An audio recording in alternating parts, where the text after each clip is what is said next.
संजना यदुवंशी की माँ ने कहा सबसे बड़ी गलती तो हमने ये की अपने जीवन की कि हमने इसको अपने घर की बहू बनाया। हमने सोचा चलो गरीब की बेटी है, परिवार में अच्छे से रहेगी, हिल मिल कर रहेगी, मगर इसने तो हमारी जिंदगी नरक बना दी। हमको ही इसने जेल पहुंचाने की तैयारी कर ली, हमारे दामाद को फंसाने की कोशिश की और इसने हम पर दहेज एक्ट लगाने की कोशिश की। कभी हमने, जबकि ये गरीब है, सबको पता है कि ये गरीब घर की बेटी है। हमारा जो आदमी आज इसके साथ खड़ा है ना, वो शादी के खिलाफ ही था। हमारी बेटी ने इनकी शादी कराई, ये लव मैरिज शादी थी।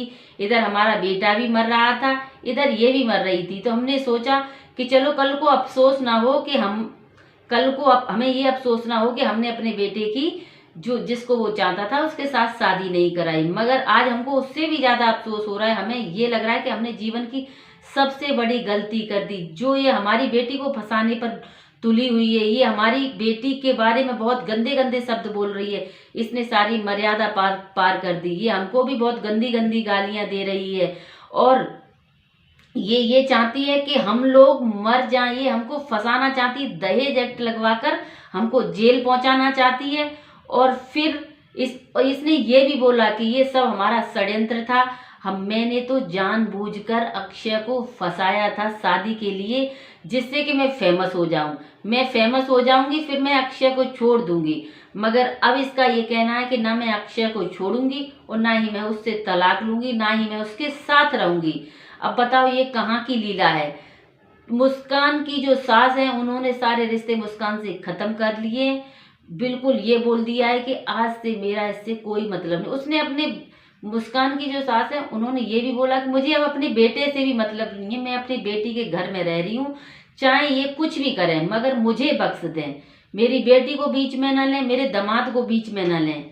हम अपनी जिंदगी जिए और ये अपनी जिंदगी जिए। दोस्तों ये जो है, ये संजना की माँ के एक इंटरव्यू में पूछा गया था सारी बातें जो मुस्कान ने आरोप लगाए थे गंदे गंदे के, जो क्या बोलते, संजना के जो पति हैं, उन्होंने जबरदस्ती घर में आकर मेरे साथ जबरदस्ती की, मेरे साथ मुझे मारने पीटने की कोशिश की। तो इन सारी बातों को उन्होंने एक इंटरव्यू में बताया कि सच्चाई क्या थी। उनके हिसाब से सच्चाई ये थी कि मुस्कान हम लोगों को फंसा रही है। दोस्तों वैसे सच्चाई मुझे यही लगती है, मुस्कान का कुछ भरोसा नहीं, कहीं कुछ बोलती कहीं कुछ बोलती, तो मुझे भी अब सच्चाई यही लग रही है। ठीक है दोस्तों, आप लोग सच सच बताना सच्चाई क्या है। जो मैं बता रही हूँ वो सच्चाई है कि जो मुस्कान ने बताई वो सच्चाई है। मुस्कान अगर एक बात पर अड़ी रहती ना तो मुझे सच्चाई लगती। मुस्कान एक बात पर अड़ी नहीं है ना। मुस्कान कभी किसी पर आरोप लगाती है, कभी किसी पर आरोप लगाती, कभी किसी पर आरोप लगाती है। मुस्कान के आरोप खत्म नहीं हो रहे, तब सच्चाई पता चले। कहीं कुछ नया एक तरीका बना, एजेंडा, अभी दहेज एक्ट लगाने पर राजी हो गई है, तो नहीं पता चल रहा कि क्या बात है। पति पत्नी की लड़ाई यहाँ से यहाँ तक पहुंच गई, दहेज एक्ट तक पहुंच गई। बताइए तो अब दहेज एक्ट क्यों मांगेंगे? उनको पता था ना कि गरीब की बेटी है, फिर क्यों दहेज एक्ट मांगेंगे? शादी के 3-4 साल बाद दहेज एक्ट मांगेंगे, बच्चे हो गए, बच्चा हो गया, उसके बाद दहेज एक्ट कोई और भी मांगता है क्या?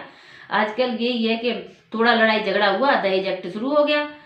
तो दोस्तों आप सब सही से ही बताना, रिएक्शन वीडियो आप लोगों को मेरा कैसा लगा कमेंट करके जरूर बताना। ये रिएक्शन वीडियो जो मैंने बताई ये सच्चाई है। जो संजना की माँ है उन्होंने यही बात इंटरव्यू में बोली थी। ठीक है, तो मैंने वही बात आपको बताई। कुछ अपना भी पक्ष रखा है, क्या सही है क्या ना सही है ये क्लियर नहीं है।